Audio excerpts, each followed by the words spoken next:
Yeah, well, we wanted to discuss redistricting because we thought that it is not a subject that is sufficiently treated, perhaps, in Latin America, as well as gerrymandering. Me coming from Venezuela, just to give you a little bit more context, I'm from Venezuela, and I worked in an observation NGO called Sumate, which is like um, one of the biggest nationwide election watchers, and it was uh, we saw, some of the strategies that play out from power to try to affect the way that the representatives are elected. And there were several, it changed every 5 years. It's when the National Assembly is elected. Every 5 years was a different strategy. So we've seen a lot of types of from gerrymandering to changing um, the population, the numbers in the population, in the authority that takes the census, changes the numbers, and so in that way they try to affect the number of representatives that are elected in a certain constituency, that has historically been pro government or pro power, and others that have been pro opposition, in a clear detriment of the opposition in Venezuela. So that was, for me, we thought, and for the NGO as well, we thought, now that, in the United States, all of these conversations are taking place. Last year was, I guess, for both of you, it was a very intense election cycle, right, to say the least. And this year seems that it's not going to be less intense, right? Because your organizations, in the case of Rosalind, you've been working for like 20 years, NALEO already, right? And you focus mainly on the Latino communities, and what the effect of inaccurate census might have on Latino representation down the line. And of course, Kathay has been, and Kathay has been as well, working with Common Cause, was also the architect of the Independent Commission on Redistricting in California, which is it seems like a very heavy achievement for both Kathay and Common Cause, because it seems that, achieving independent commissions and redistricting in the United States, apparently, across all states, apparently it's difficult to get there. Yeah. It's difficult to get legislation across or approved to make this happen. So, for everybody out there that might not be, too familiar with the process of how redistricting works in the United States, every 10 years, the census population, is updated, and based on those numbers, each state undergoes a process which, called redistricting, in which they, the purpose of redistricting really is just to make representation more accurate, down to the population and that it represents. And there's technical criteria that should be followed in order to ensure that this, the population is represented as accurately as possible. And it seems that is not the case in some of the states. So I just really wanted Rosalind and Kathay to join in and sort of break it down to our Latin American audience about, what the process is like. I thought I would start with Rosalind, in this case, just sort of because she's going to be taking care of the census part of it, which comes before redistricting. So I thought we would start with that, the work that NALEO is doing in regards to the census, and what happened last year, and what's going to happen last year. What are the prospects? What do you think? And what is NALEO doing to affect the process in a positive way? So yes, thank you so much, Eduardo, and thank you everybody who's joining us today. I thought I would just start to talk about the relationship of census data to both apportionment, which is, each state in the United States gets a certain number of seats, a certain number of members to the US House of Representatives. It's one of the two chambers, that's our main governing bodies. And the number of seats each state gets is determined by census data. And then also with redistricting, for both redistricting the lines for Congress, US House of Representatives, but also for state legislatures and localities, the census data affects how the districts are shaped because under our Constitution and interpretations of the United States Constitution, to have fair representation, each district has to have roughly equal number of residents in it. So if you don't have a fair and accurate census, right? If we don't count the number of people in each state properly, then states won't get the number of congressional seats they're entitled to. And plus that, these lines won't be drawn fairly, okay?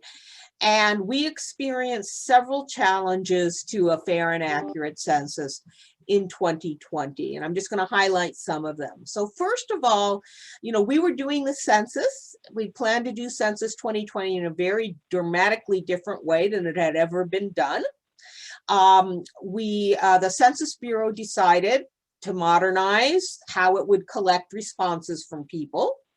And one of the things it did was to say, look, what we want to do is, instead of just having people mail their census forms in or eventually have someone come to their door, we want to promote people responding online using computers or using an online platform. Well, for many of our communities, and the Latino community is one of them, if you don't have good broadband access or you don't have access to a computer or computer literacy, then you're going to have challenges getting access to respond online.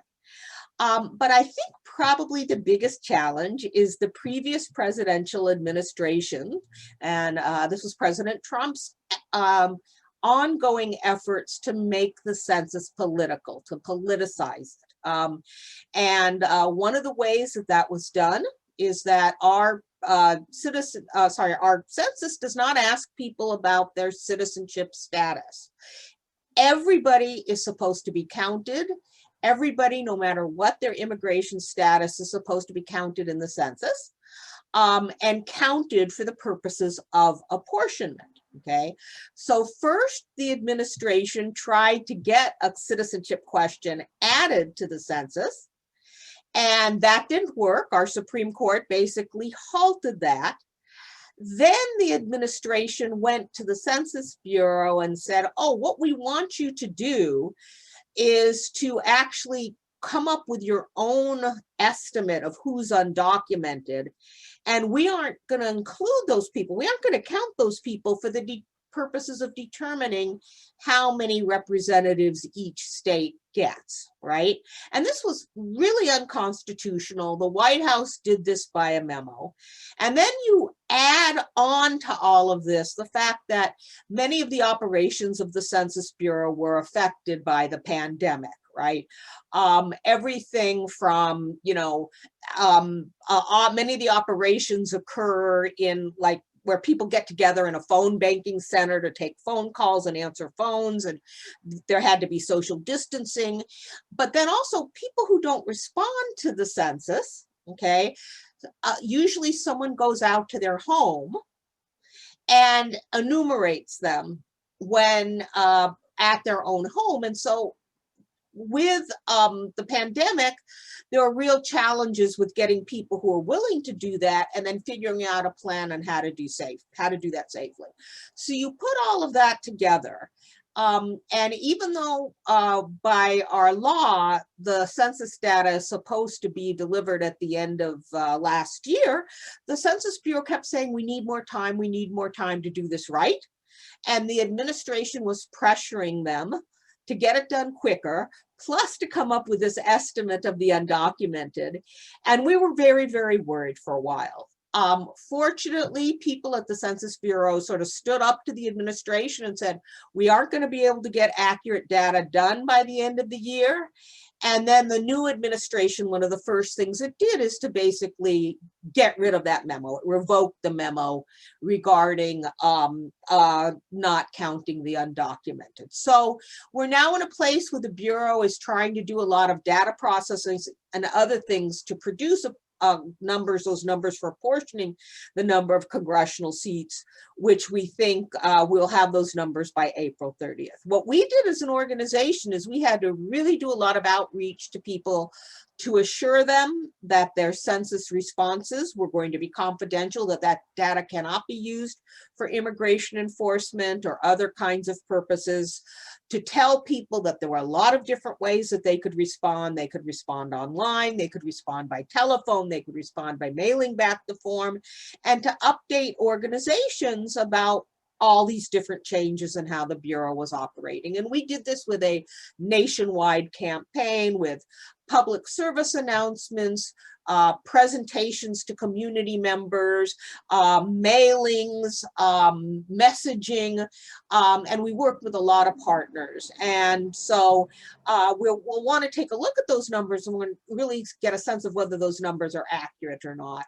But right now, at least, we were able to defeat the effort not to include the undocumented.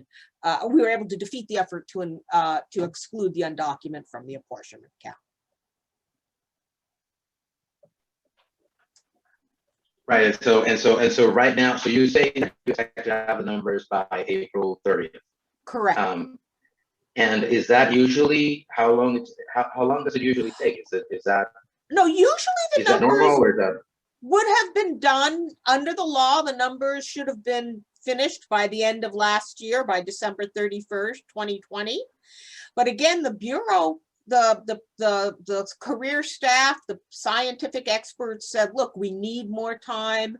You know, we finished counting people, but now we need to go through a lot of data quality assurance and data processing to make sure that the data meets our quality standards. So they are now saying that we'll have the numbers on April 30th. I see, I understand. Kathy, you're muted. One of the biggest things that they had to deal with was something that we all experienced during the pandemic, which was there's a surge, and sometime around, you know, March, families start trying to decide, wow, you know, kids who are going to college, do you want to come back and stay with us to help take care? Or adult parents, you know, moving in with adult grandparents to take care of them, right? And on April 1st, which is our big census day, you have a lot of households that are living in ways that maybe that's not how they normally live during a whole year, but that's how they were living on April 1st. And coupled with the fact that the Census Bureau stopped its field operations, the actual door-to-door knocking to find who hasn't responded online, we had a stretched out process of counting people that lasted all the way until mid-October. And so some people are answering on April 1st. Some people might not have gotten around to answering until May or June or July or even October. And now the Census Bureau has to take all of that information and figure out, okay, so what if a college student on April 1st moved in with mom and dad, but then moved back to, you know, a college campus by August when school started? How are we going to make sure that we reconcile that data so that we count each person one time and we count them in the place that they normally live, whatever that is? That is a process that the Census Bureau is spending a lot of time to kind of match up, and they have to do that kind of thing anyways, but pandemic and all of our unusual living circumstances during 2020 made it even more complicated for the Census Bureau. So some of what they're doing is is just making sure that we're counting people in the right places with the right information. And, you know, it's taking extra time because we had so many unusual living circumstances. I think I understand. So it's not only the organization of the election that is challenging, but also now these other processes that are just, you know, it's complementary to what happens later on in the election. There's there's going to be a midterms in 2022, correct? Yes. And that is what basically, you know, this redistricting process is aiming at.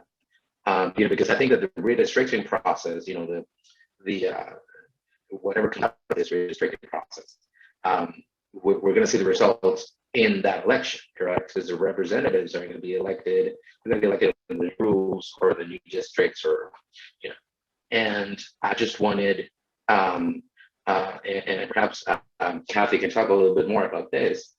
Where do you see this going? The process as it is happening now, where do you see it going, and what is being done with it to affect it? I know there's a lot of activity in the courts. I've been following Common Cause, you know, the work that you do, but if you could break it down a little bit, you know, what's going on? Yeah, sure.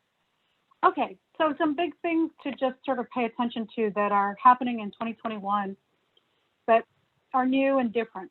So on top of all of the craziness that's happening with census, right, and who will be counted and who won't be counted and when the data will actually come out, which we can come back to because that also affects what the timing and maybe the strategies that different states will engage in. This last round of redistricting, one of the things that's really changed is that many states have adopted new reforms to try to give people more opportunities to participate and to bring redistricting into the open. Traditionally, when legislators have done the redistricting themselves, the problem is that they resort to human nature, which is you have a chance to draw the lines in a way that gives you job security for 10 years, right? And so many legislators will sort of look for opportunities to ensure that an incumbent or a party is protected for the rest of the 10 years. And Eduardo, as you were explaining or describing what's happening in Argentina, you know, in a lot of ways, that's what happens traditionally here in the United States. So in California, we adopted changes in 2008 that created a Citizens Redistricting Commission. And in 2018, 10 years later, there were 5 states that said, let's try that too. So they went to the ballot, they proposed changes. Not all of them are the same. Some of them are like California, like Colorado and Michigan, created an independent redistricting commission. Others, like Utah or Missouri, created some standards and, you know, some checks and balances. But the idea was, how can we make this process a little bit more open, a little bit easier for public to participate, a little bit easier for people who are concerned about minority rights to be able to sue and enforce.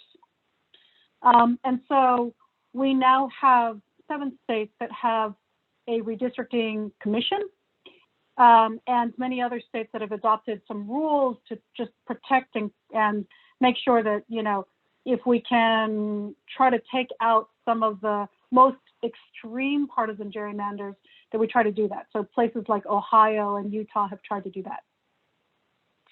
So that's one big change. Maybe you might want to think about it as some guardrails that limit how bad it can get. That still leaves more than 1/2 of the states that are still drawing lines the traditional way. So our challenge is that over the course of the last 10 years, since the last time we redistricted, the Supreme Court has slowly picked away at some of the most important laws that protect minority voting rights. And in the United States, we have what's called the Voting Rights Act.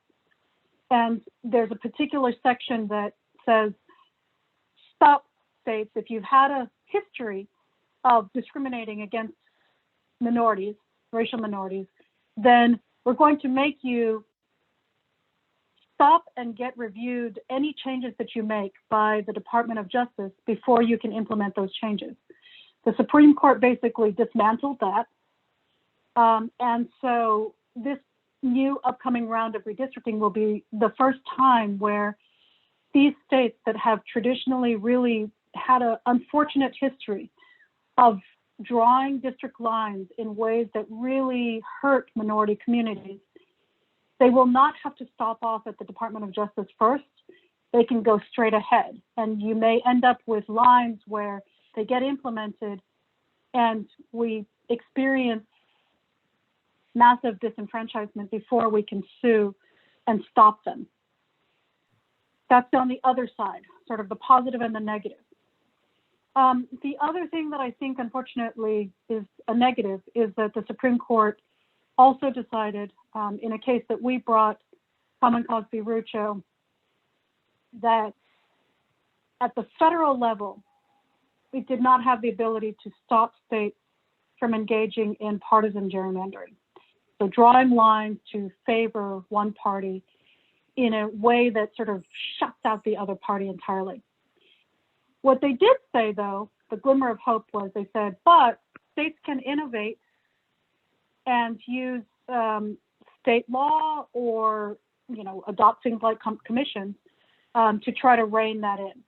So in 2 states, in Pennsylvania and in North Carolina, we brought state-based lawsuits using the state constitution. And the court said, yes, actually at the state level, we will recognize that there is such a thing as partisan gerrymandering and you can limit it. And we're going to order the state legislature to redraw their lines because they've crossed the line. Problem is that when you don't have a federal rule, you're doing this one state at a time. And depending on the state, the court may agree or may not agree with us. So we have a patchwork of laws. But what it means is that this time round, there may be some state legislatures that feel unleashed, like, I don't have to worry about the Voting Rights Act, or at least for a couple election cycles until they catch up to me. And on the partisan gerrymandering, if I just say that it's party and not race, I kind of can get away with it. And that is what we're most worried about for this round of elections. Will we have some limits on the extent to which people can use the lines to manipulate election outcomes by either controlling them in terms of the harm that might impact on minority communities, or the harm that may be used to disenfranchise people who don't vote with the majority party. And I just wanted to quickly add, thank you, Kathy, that was great. I just want to just take a step back to just mention how you can use redistricting to dilute the voice of minority voters, okay? So let's say you have a minority community in an area and the people they prefer, the candidates they prefer are very different from the majority, okay? So if you were to put them in a district together, they might be able to have a very strong voice in the outcome of the election. They would, might be not the minority or really be able to influence what the election is. But if you draw the districts up in a way that splits that community, puts part of the community in one district, part of a community in another, so all of a sudden that community is now really diluted, right? Its voice is diluted. And, when Kathy talked about the Voting Rights Act, we do have a provision of the Voting Rights Act that can be used to challenge that kind of redistricting. And it's been a very powerful tool and it is the law. So it's still, we still have that. And I think virtually every state says that's one of your priorities for your maps. Your maps have to comply with the Federal Voting Rights Act. But Kathy is absolutely right. There was something that made it particularly strong in some states by requiring those states to submit their plans for review. The other thing I would just add is that we now are likely to see legislation that would sort of re-strengthen, reinvigorate the Voting Rights Act introduced in this Congress. That would bring back a lot of that power, and we're going to be watching that closely, and we're going to be advocating for that legislation to move forward. So that may be, you know, I don't know if it's going to pass soon enough for our redistrictings to get done. I mean, by when the redistrictings are going to get done, but it will certainly help us.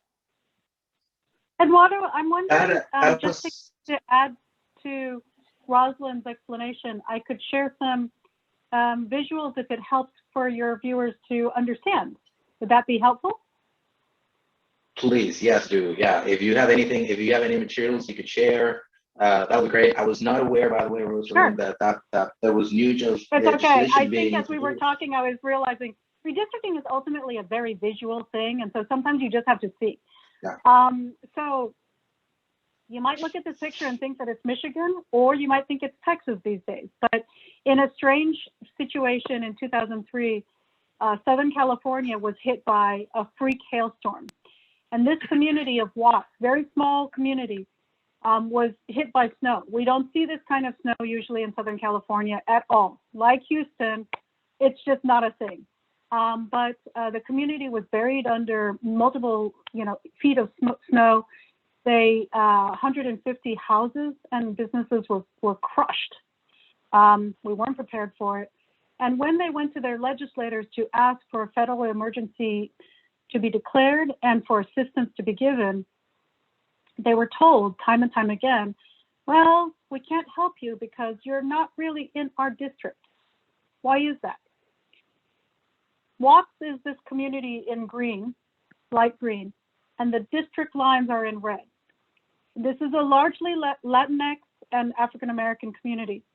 And you can see that this little community is split 3 different ways by the congressional lines in 2001. And so as a result, when they went to a legislator, a congressional member from District 39, they would say, well, you're not really in our district, go to District 37. And then that person would say, not really our district, go to District 35. And so they were bounced around for a long time. The same was the case at the state level, right? Divided 3 different ways. And when we talked to congressional members and their staff, they said, yeah, we remember this, and it was heartbreaking. And they said this would never have happened if Watts had all been in one district, right? If Watts was all in one district, then we would have had a situation where we could have just addressed this situation and worked with them to bring assistance and federal aid to help them dig out of the snow. After they came together, and partly because we had a new redistricting commission in 2011, they made their case, and for the first time, Watts was put wholly within one congressional district. And they were able to elect a candidate of their choice, a Latinx candidate who, for the first time, I mean, this district had never seen a person of color represent that district. And this was a pretty exciting thing, both for the community of Watts, as well as, I think, a general empowerment story about what's possible when you can unite your voice.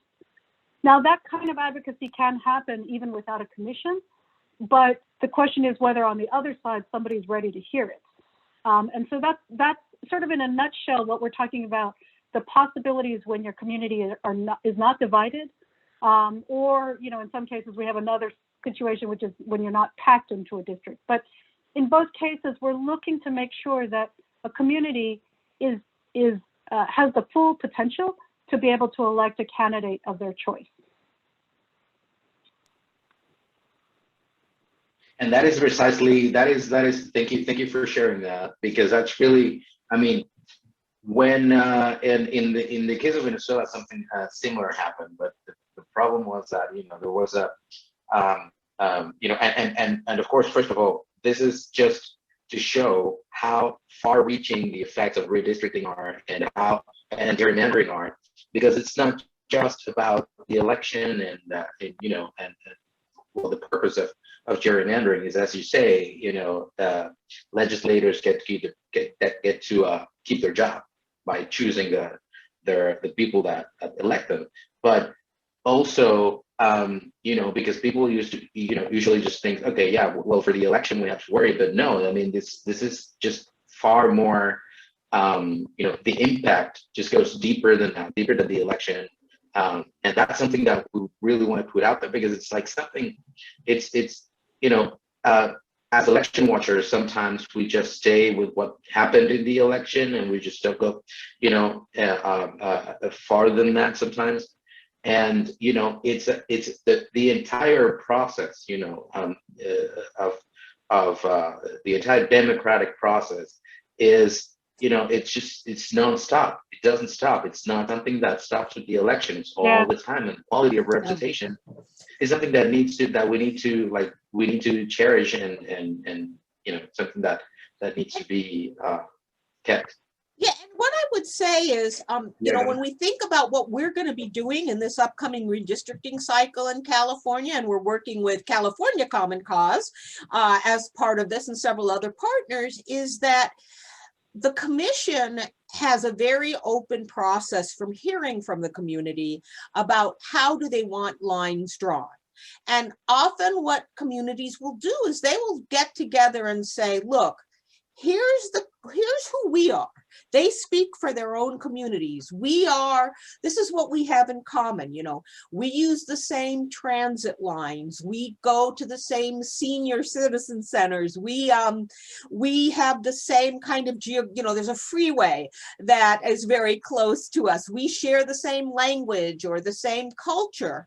And they say, look, commission, that's why we want to be kept together. We are a community of interest. Well, what happens is the process of community members coming together to testify before the commission, and that's what we're doing. We're organizing community members in the Latino community to testify for the commission, but we're also working with organizations that are working with other communities. That binds community members, and they sometimes stay together and continue their work after the redistricting is over. Right, that's right. And I really wanted to, you know, perhaps go back to what Rosalind said when she mentioned that this Congress is going to be introducing new pieces of legislation to the Voting Rights Act that you're going to be following closely, but because you know, it might have some dispositions in there that is going to help ensure that the redistricting process is, you know, if approved early enough, it's going to help keep the redistricting process as honest as possible. Can you share any, like, in a nutshell, any details that you might have heard about this legislation that's going to be introduced? Has it already been introduced? What do you know about this? So there's two different bills, and I'm going to talk about one of them. And Kathy, do you want to talk about HR 1? Sure. Great. Sure. Okay, so one of the bills, which hasn't been introduced yet, actually deals with the Voting Rights Act itself. Okay, it basically says, look, one, if you have had a serious record, a demonstrated record of discriminating against underrepresented groups, once again, any type of election practices or changes, you know, whether it's changing polling places or putting in a new law for how people have to vote or register to vote, requirements, redistricting plans, all of those will have to be go to the our Department of Justice, our federal government, or a court to basically say that this is not discriminatory. So that's one thing the bill does. In other words, if you already have a demonstrated history of doing this. Now, one of the things we've seen in our political system is that sometimes communities don't start to discriminate until there's a new or emerging minority group, right? So, and this is particularly the case with the Asian American community, where there's many communities where Asian Americans are just starting to get power. So you can't show this history of discrimination. And how do we want to deal with that situation? Well, the other part of this legislation says, look, if you have certain demographic characteristics, a certain percentage of people that are in a a protected minority group, you're going to have to get your redistrictings approved, even if you don't have a history of discrimination, because we think that there is enough risk by the changing demographics that we're going to require you to have your redistrictings approved. So that's the Voting Rights Advancement Act. That hasn't been introduced yet. We are expecting it to be reintroduced, but I'm not quite sure of the timing right now. Yes. And I think a lot of our organizations are in support of two different bills. So that was HR 1. And then the second one is, that was HR 4. And then the second one is HR 1. So this is called the For the People Act. And it actually is a very long act because it's trying to deal with many different aspects of how we can make our democracy more open and more inclusive. What I'll say is, in big, broad brushstrokes, one of the issues that we're trying to deal with is our redistricting, our elections, how we finance our elections, and election security. And there are many, many kind of component parts of HR 1. Without getting into too much detail, what I'll say is that some of the conversations that we're having around the recent changes that have happened in electoral policies that make the elections more accessible by giving people a range of ways to register to vote, a range of ways to days to actually participate in voting, not just one day, but many days. And then a range of ways to receive the ballot. So we've now seen a lot of people kind of warm up to the idea of getting a ballot in the mail because, and then returning it in many different ways. That we want to try to create a more of a national standard for how people can vote. One of the things that, is sometimes good and sometimes not great about the United States electoral system is that we have not just 50 different ways to vote, but within each state, sometimes each county will have its own set of rules. And so we have thousands of ways that, people are following, electoral processes. And that can make it very difficult to educate people about how to vote, when to vote, and how to make sure that their vote counts. Now, on the redistricting front, one of the things that we're actively talking about is whether the model that has been created in California makes sense for the rest of the country. And I think that depending on what state you're talking to and where you're talking to, there are some people who still, much like California in the 2000s, feel very nervous. We know what we have. We're nervous about changing redistricting to something else. But HR 1 would propose that states start adopting redistricting commissions. But more importantly, they would also require states to have some basic rules for redistricting, that when you draw a map, you have to follow these rules. And also some basic requirements for transparency. When you have hearings, you actually have to work to try to invite people in. You're not allowed to have hearings and then draw the lines behind closed doors, right? Also, you really ought to base your redistricting on the census numbers. Even now, as we speak, it is a question mark whether all states will still abide by the rule that you should use census to draw the lines, because many of them are saying the census data is going to come out so late for redistricting purposes, not until as late as September 30th. There are active conversations by some states. They might just draw lines based on old data or not change their lines at all, and then say, come sue us. And so what we want to be able to do is to establish very clearly in law that we take a census for a reason. The Constitution requires it, and then we use that to decide how many seats in the House of Representatives a state gets, and ultimately how those congressional lines should be drawn. And since we've created that standard at the federal level, that ought to also apply at the state level for every other level of government. And that basic assumption that I think a lot of us assumed was something that we all did, we now have to remind everyone that actually is in the Constitution, and it ought to be something that's adopted by every state. So we're now at a place where a particular president has made us examine much more closely things that we thought were given about our redistricting, about our democracy generally. And for a lot of people, we're now saying, okay, if we didn't say it clearly in statute before, we need to say that clearly now. We need to not just assume that these are the rules that we should all be playing by. And I think that HR 1 is really an attempt to try to put a lot of the things that we know to be best practices into law and make it clear, not just as something that we sometimes do, sometimes don't do, depending on the state, but that we all accept as a basic minimum for how a good democracy should be run. It just goes to show, thank you, Kathy, that was really, and Rosalind, that was really a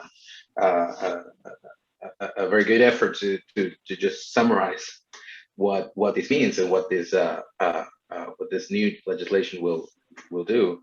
But that just goes to show how fragile these processes are, and how we really need to exactly not just take it as a given, but just sort of nurture them and just carry them onto completion all the time, and just really follow them and pay attention, because it's not, it's things that can really, because if the law and the procedures might be there, but if there's no just this common or broad understanding that we need to follow the rules, follow these rules, it's just really, it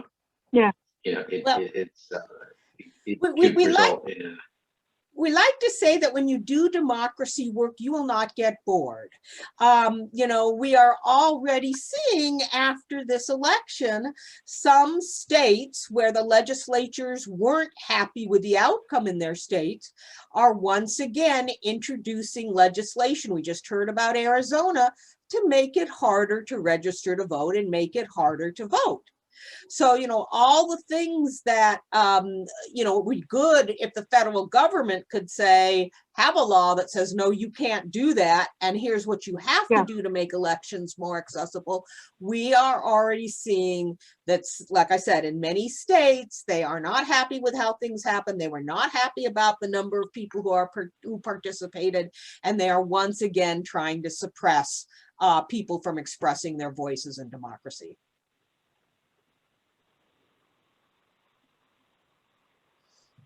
Yeah, precisely. I mean, that's just. I think the effect that last year's elections had, and starting with January 6th and going forward, is just going to be. It's going to be hard, and it's going to be a lot of there needs to be a lot of work put into these processes, and there has to be a lot of activism. There has to be a lot of participation, and just making sure that everybody rallies to these to the defense of democracy, because it's just really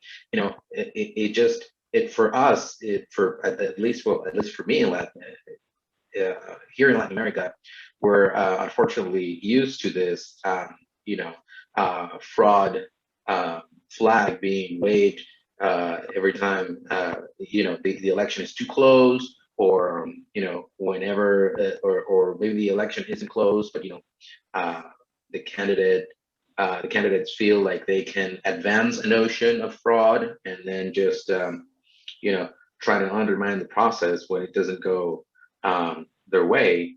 And we were really surprised when things when things started happening in November, about everything that was going on, and we thought, this is this is really something that we need to start advancing the notion that democracy is not a given, and that these processes need to be improved, and that it matters.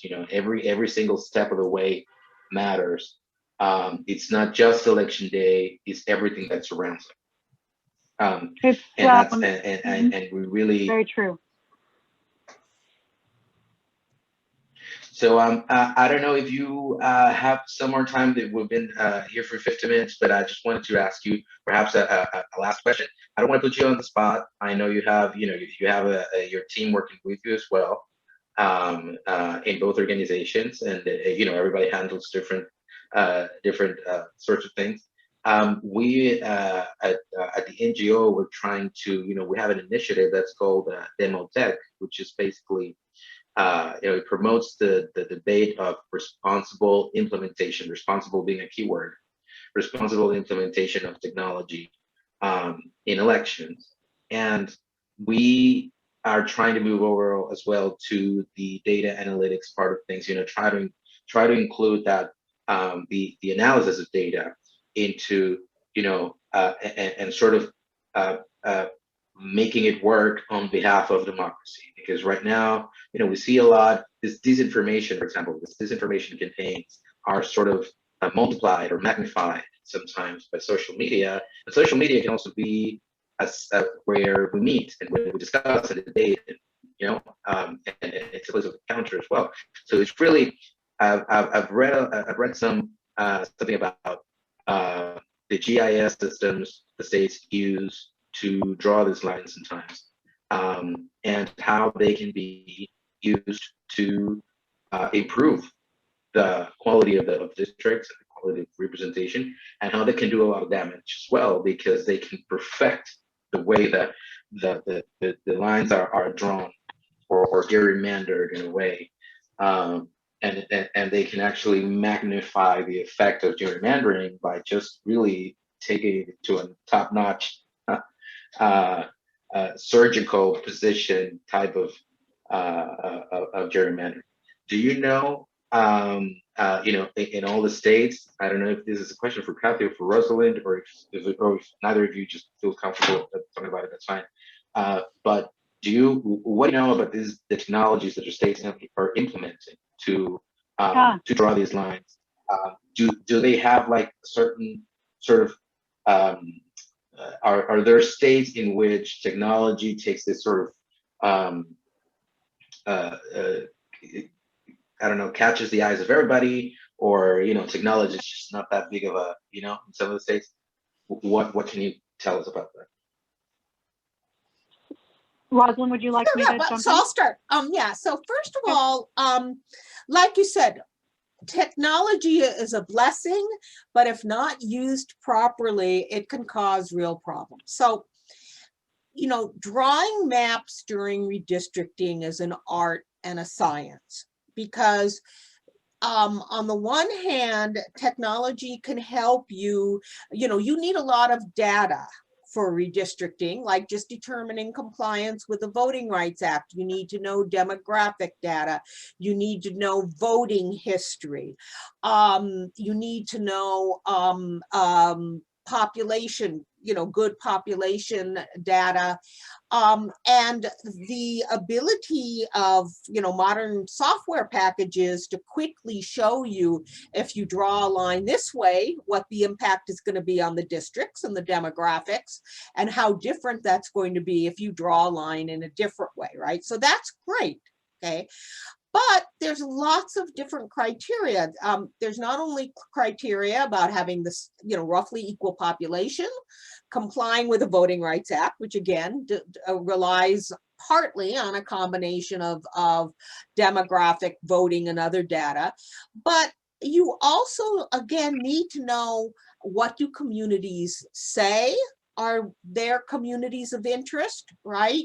You need to, for the Voting Rights Act, know things like, where has there been discrimination against groups in different parts of the state or different parts of a community in the past? You need historical information, and you need a lot of things that you aren't going to be able to capture in a mapping software program. So we look for line drawers that, are experts with that data, but that they are also guided by legal experts, and they have to have the ability to listen to the community. And it's the commission who brings these experts on, but it's ultimately the commission that provides guidance. Now, one of the interesting things that we are seeing is that the community, when it wants to say this is our community of interest, software, certain types of software, and there are different platforms that are being designed for this, and some of them are called community of interest tools, where a community member can go in and say, here's these, these neighborhoods, here's the boundary of my neighborhood that I would consider a community of interest, and they can submit straight to the California Commission.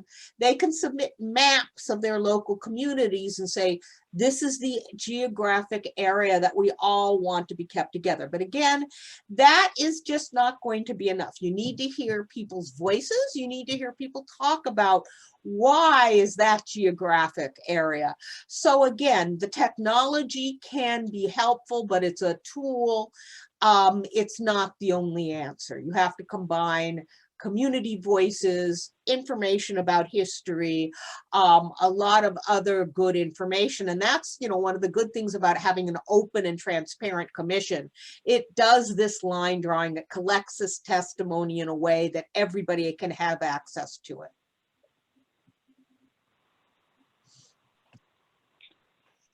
So let me just add, what Rosalind said is absolutely true. And if I had maybe 3 tips for folks who are thinking about how to slowly peel open your processes so that it can be more inclusive, more participatory, and fairer. One is, if you can establish what the underlying data is that everybody's going to use, it helps. In a lot of ways, Eduardo, you brought up the disinformation issue. And when you cannot even agree on what the basic facts are, everybody has an opinion once you know what the facts are. But we should also be able to say, okay, blue is blue and red is red, right? And in California, one of the things that our state did many decades ago was to agree that whether you're Republican or Democrat, we are all going to agree that we're going to put some money into a particular research group at the UC Berkeley School, University of California at Berkeley. And we're going to create a thing called Statewide Database, and we'll all agree that the numbers that come from there that are based on census and then combining it with some of the electoral data, that's the right data. So at least we're not arguing over facts. Now, good or bad, how do I want to draw them? That's the layer then that everybody can use that same basic set of facts. So starting point is, can you all agree on what data you're using? Second question will be what mapping software? And Rosalind is absolutely correct. There's commercial software out there that many of the government agencies will use. In the United States, Maptitude and ArcGIS are the 2 that are probably the most popular. And they really allow people to kind of do that kind of pinpointing redistricting. But before you even get to that step, being able to articulate where your neighborhood is or your community is, right? Like the community of Watts. I don't need to be an expert on all these other things. What I need to do is tell you the story about my community. I know it starts at this street. I know it goes until this street. And I know the things that we share are things like a need for better infrastructure when winter storms hit us, right? Or an ability to have a community center if there's a need for a shelter for warming or from earthquakes that we can all go to, right? Or because our community is increasingly a Latinx community, we need to make sure that there are services that are provided in Spanish or other languages that people speak.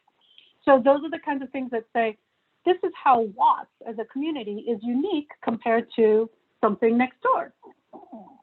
Those are the kinds of things where mapping with some of the free software is fantastic.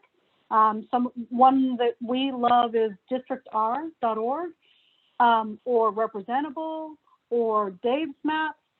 But ultimately, what we love to encourage people to do is community is not based on one person. Community, the very word itself, is the idea that it is many people. And when you map your community, you are having a conversation to bring out shared stories. You don't care about a little green square that's dissected by a bunch of red lines.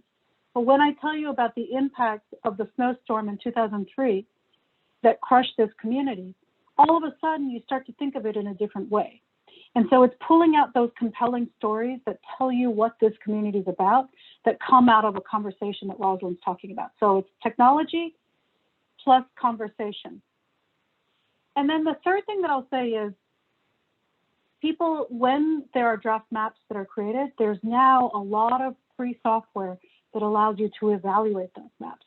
And this is a whole new area that, you know, for a lot of us, we're just figuring out, right? But how does this map proposed do in terms of keeping our communities together? How does the map do in terms of holding together this group of party people versus that party people? How does this map do in terms of protecting this minority community's ability to elect a candidate of their choice? So there are many ways that we can measure whether a map is good or not good. And there are now a number of free software options that allow you to run a map through those tests and get a score. Now, ultimately, I got this quote, and I did not invent this quote, but the quote was something that I watched the movie Social Dilemma from. An algorithm is just a person's opinion written in code. So your measurement of what is good or bad is still a value judgment. You will have to decide in the comparison of map A versus map B, what's the value that we are trying to push forward? And so sometimes some of the back and forth will be, yes, I know that, you know, map A got an A+ on this score, and map B got, you know, a B on this score, but map B does very well on some other measurements. And in that evaluation, you're going to decide, what is it that we want to express as sort of the highest value? And that may end up then leading you to a large conversation that says, okay, you know, map B isn't great at having districts that are shaped perfectly like little squares, but it's really fantastic at keeping communities together. So we like map B better, right? And that's a conversation about values that really ultimately, when we talk about what a democracy is, it is trying to stimulate that dialogue that comes to a conclusion about collectively, what do we all want to place in our basket of things that we all share and that we want to uphold as principles. That's a conversation that happens. And so one of the things that people always say about democracy is that it is inherently messy.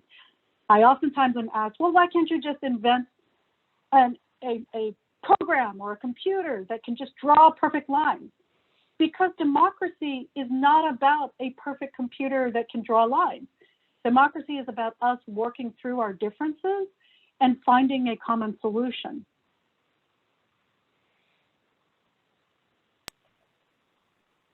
That was very comprehensive, and that was very right to the point. I think you, Kathy. That was really our point. Is that, you know, that technology is out there. It can be used for good or bad, but of course it's also not, you know, all in itself. It's not going to do wonders for us, especially in processes, you know, in democratic processes that are so delicate as redistricting and as communication itself, information.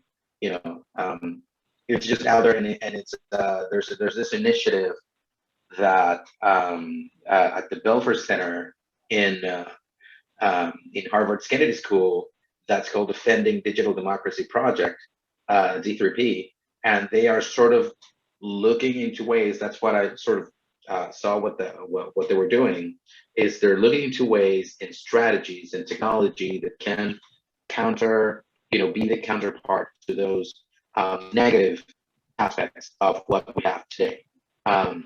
Because everybody's thinking about, you know, how are we going to use these algorithms to affect this election or to market this candidate or this other candidate. Okay, so how do we, what's the counterpart to that? How do we help use technology to how do we use technology against these these actors that have basically weaponized it to affect the outcome of an election?